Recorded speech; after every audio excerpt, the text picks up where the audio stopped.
What's going on, guys? Welcome back to another video. Magnum West here, and as you guys can see, today we are taking a look at this SH Figuarts Daima Vegeta. And right off rip, before we jump into everything, I'm just gonna say that my initial thoughts, I got this guy about a day ago, and I like it a lot, but there definitely is some gripes that I have with the figure.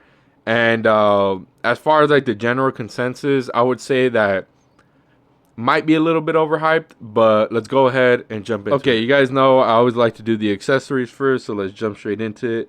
Here is his alternative head, and I'm going to be honest, I think the heads are the weakest point of the figure.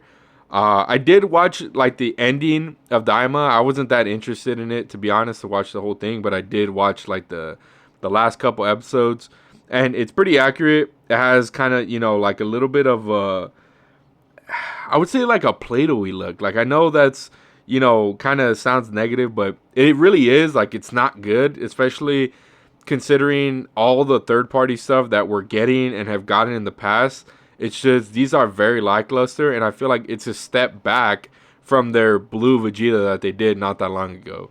Like I don't know, it's like a step down for me personally, but that and obviously there's the teeth gritting head. Then he comes with a smirking face, which is really good for Vegeta, very characteristic of him.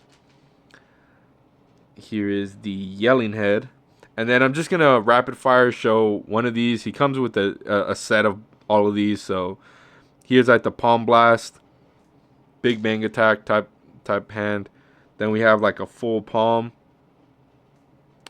Then we have a like martial art hand, or you could use this for charging the Gala gun. And then I think that's it.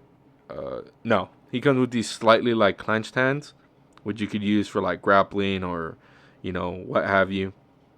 So pretty good amount of options for the hands. I really like the hands. That's probably my favorite part of the figure, aside from the main body, and then the crossed arms. But let's go ahead and knock out the articulation real quick. Okay, now we're gonna go ahead from the head down. So the head looks up pretty good amount. Doesn't look up as straight as I wish, but it definitely is good, and you could work with it. Looking down, pretty decent. And then just to show you guys, it is different. It's not on that ball hinge anymore. This is a completely new body. For those of you that this may be the first review you watch, it is a completely new body. And I'm gonna go over everything in detail, but just so you guys know. And then he does have a ball peg down in the neck, and with that, you can pretty much look straight forward, like a little bit down, but tilt is crazy. And then obviously you can go ahead and do a 360. Shoulders, this is really where it starts to shine a lot, is like pretty much this entire thing. It's just I really don't like the head. I don't know why. It just I really don't like it. It's too soft for my personal taste in Vegeta. And there is bias with this. Vegeta is my favorite character. But anyways, you can get a Y pose pretty much way further than T. The shoulders are on like a ball joint, so you can go ahead and you can do like the Mayfix style where you drop it down or you put it up. Obviously, I have mine up to accentuate those, boulder shoulders he's got. He's still shredded, like, even though he's leaner than the other one, he's still shredded, so he still got it for sure. Bicep swivel, double hinge on the biceps, really good. And then, typical Mayfix, you got the ball hinges and then swivel right here. So really good for the arms. The upper torso, it is soft. Hopefully it picks it up, but it is a little bit malleable. And then, so the upper torso is kind of weird. Like, for some reason, they like really limited the upper torso, which is usually the opposite. It's usually really limited here in the lower and then pretty good up here. But as you can see, there is a pretty bad amount of gappage right here. Like, that's a entire hole. Like, I'm usually not a stickler for gaps, as I love Yamaguchi, but this one is pretty bad. Like, it's very right there. So if you're trying to do like, one of these, you have that really bad gappage right there. So I would rely on the best part. I would say is the torso, or the lower, like just the lower. Like the torso is straight, the upper torso. That's like pretty much where you're getting all the crunch, and then the upper is very minimal. Going backwards, pretty crazy, and you can kind of get again, like there's a lot of gappage in this figure for some reason. Like that's definitely not a good thing, and I hope that whenever they make a Z Vegeta or an updated Dragon Ball Super Vegeta, um, I hope they fix these gap issues because this is definitely not it. And then going forward, I already showed you guys really good. Just take that thing to the max. He is getting crazy, crazy crunch. So yeah, and then you guys kind of already got a little bit of a sneak peek, but as you can see, this is like a super malleable plastic. And for those of you that might think it's cheap, actually in 3D printing, which is I assume how they do a lot of these pieces for the figure, this is very, very expensive to use. This kind of plastic that's malleable but not cheap. It doesn't feel cheap. It's like Storm Collectibles quality. Same thing with the upper torso, but it's not as gummy. This is definitely like, this is the way to go. This is the way right here. Going forward, you can bring his legs way past 90. Like, he's almost kicking his freaking face. And then just to show you guys, I'm sure you guys have seen this pose already. A lot of the action figure community is using this, but yeah, he can do that. So this guy is like, although aesthetically not my cup of tea as far as Vegeta, the articulation really saves this figure for me. Obviously, thigh swivel, I think there might be, yeah, it's on a ball joint. So there's a little bit of rocker right there.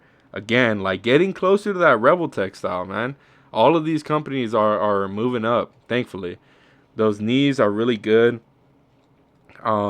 It seemed, I don't know if it's stuck. I'm not gonna go ahead and play with that, but there is a little bit of wiggle here in the boot. It like holds it a little bit, so I don't know if like maybe that's intentional, but there is a little bit of wiggle here in the boot, almost like they were planning to do a boot swivel, which would have been really sick. But thankfully, probably the thing that everyone is like been complaining about, including myself with the other Vegeta, is the ankles. I might end up just taking these and trying to mod it onto the 2.0 because these are amazing. They're freaking dope. The tilt isn't that great, but it's still pretty good. You're gonna you just have to get that lip over the boot, and pretty good. And then going forward, pretty good also. Toe hinge, and then I already showed you guys the rocker. So that's pretty much it for the articulation. Now let's go ahead and cover my personal issue with it, the aesthetic.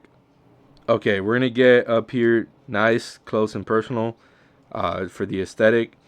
And I would say, again, my main complaint is the blandness of the hair, but I just wanted to add that this is probably one of the best Screaming faces that we've ever got.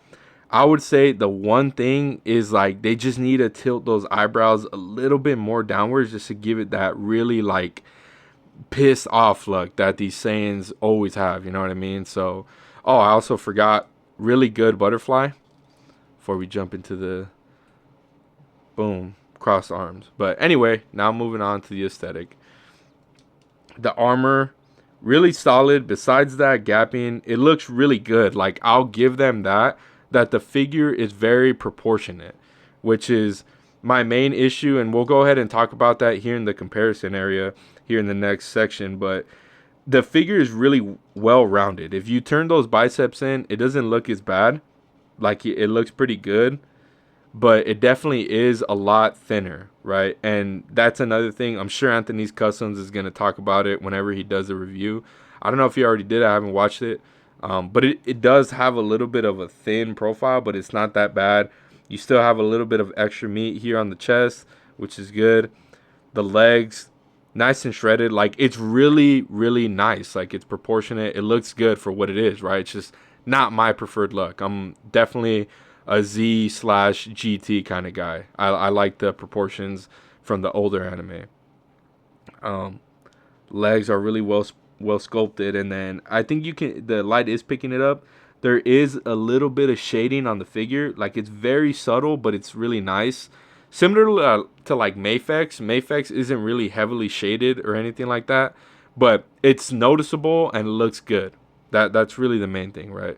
The white parts are a little bit plain, which I wish they would have added like a little bit of a blue tint, because he always has that. But yeah, the boots look really good. Again, the like pinhole, like, come on, but not that bad. Get a little 360, and then that's what everybody's talking about. His ass cheeks are really well sculpted for whatever reason. They gave him the yams. But yeah, man, like overall, the aesthetic is like, I would probably give it like a solid like 8 out of 10. I'm not going to hate on it. It's really proportionate. It's nice. But like I said, it's just not my preferred style. But anyways, there's a lot of comparisons I want to do. So let's go ahead and jump into that. Okay, now for starters, here is the 2.0 Vegeta. And what I meant by proportionate, just real quick, I don't want this to drag on for too long, but main thing I'm talking about proportionate is, obviously this Vegeta looks a little bit bulkier, but it's only because of the shoulders. If you bring it in, right, he has like super skinny biceps for some reason. Like, if they would have just really made like the arms different, because they use these for like, they did the Saiyan armor trunks, they did like 20 2.0 Vegetas, so lazy. But if they would have just gave him a little bit more meat here in the like lower arm area, like this whole area, it would have just been like the perfect Vegeta. But here it is next to the Daima Vegeta, and then over here we have the original 3.0 Vegeta that I still think is a pretty underrated figure. The Super Saiyan 4 Vegeta from Dragon Ball GT. That looks really good. Moving on over here, and then this is kind of another thing I forgot to highlight a little bit. Sorry about that. Is he is smaller. So I'll go ahead and bring that 2.0 Vegeta back on here. If you can see, he's like very marginally taller. Like, from, if you're just looking from the head, he's still a little bit taller. This one, obviously the hair has more volume. This is definitely my preferred style of hair. But here he is next to Goku. And as where these look good, he's still smaller than Goku. He's usually a pretty decent amount shorter than Goku. So this is definitely a better scale for Vegeta, in my opinion. And I hope it's, you know, recurring for the future of Vegeta figures from Tamashii. And then here he is with kind of, I wouldn't really know where to put the scale of this figure, because it's a model kit, but he's a pretty decent amount bigger. This is the Tonson Art Toys head. So there you have that. And then last but not least, just, you know, a little bit of a flex, and just to show it's pretty badass, here we have him with the Beast Deities Broly. And as you can see, literally it's like the size of, like 3/4 the size of Broly's leg. So definitely Broly is a freaking hulking beast. And yeah, that's pretty much it for size comparisons. I don't want to do too many random size comparisons that don't really matter. So let's go ahead and wrap up the video. Okay, so now wrapping up the video, pretty much I would say, like, out of a scale from 1 to 10, I would give it definitely a 9, as it's very innovative. It's really good. It's really fun to pose. Like I said, I don't want to sound like a broken record. My main issue with it is the aesthetic. I get what they were going for. It's accurate to the source material, but it's not my preferred look for Vegeta. And I'm kind of a little bit upset that we still don't have a Z Vegeta in 3.0. That really bothers me, because that's my favorite look for Vegeta is from Z, specifically Super Vegeta and Majin Vegeta. You know, third parties are hooking and jabbing on that front, but we still haven't gotten an official, and that's definitely, you know, a tragedy. But as is for this figure, I definitely like it. It's really good. I would say if you can find it at retail, I wouldn't pay over for it, as I don't think it's worth more than the $35. I would definitely pick it up. It's going to be a really good matching piece with the Daima Goku that for some reason my retailer nearby hasn't gotten that one, even though it came out first. But I would definitely say that this is a must-have if you're a Vegeta fan, as it captures Vegeta's essence really well, and it's just overall a really cool action figure. But that's pretty much all I got to say on this guy. Let me know what you guys think. Are you guys going to pick this guy up, or are you guys going to wait for a 3.0 Z Vegeta? I'd love to know. But as always, if you guys can go ahead and, if you guys enjoy the content, make sure to drop a like, share, and sub, as that always helps grow the channel and get the channel's videos out to a bigger audience. But without further ado, as per usual, y'all have a good day. Peace.